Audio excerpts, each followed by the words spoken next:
Yazhpanam Karavetti Nelliyadi NCC வீதி புதுவளவை பிறப்பிடமாகவும் லண்டனை வதிவிடமாகவும் கொண்டிருந்த திரு துரைராசா வாசுதேவன் அவர்கள் 9/9/2024 ஞாயிற்றுக்கிழமை அன்று காலமானார்.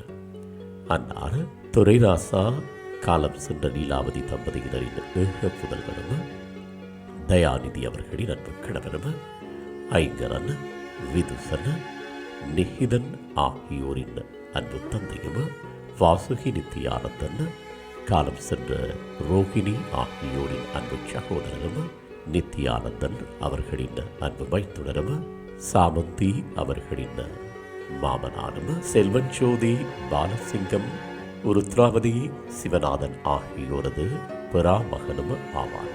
இவ்வறிவித்தலை உற்றார் உறவினர் நண்பர்கள் அனைவரும் ஏற்றுக் கொள்ளுமாறு கேட்டுக் கொள்ளப்படுகின்றீர்கள். தகவல் குடும்பத்தினர் அன்னாரது இறுதிக்கிரியைகள் மற்றும் தொடர்புகளுக்கு டிஸ்கிரிப்ஷன் பாக்ஸை பார்வையிடுங்கள். உங்கள் உறவுகளின் மரணங்கள் மற்றும் நினைவு தினங்களை அறிவித்தல் சமூகத்தில் பார்வையிட அறிவித்தல் சமூகம் சேனலை சப்ஸ்கிரைப் செய்து உங்கள் துயரங்களை தொடர்ந்தும் பகிர்ந்து கொள்ளுங்கள்.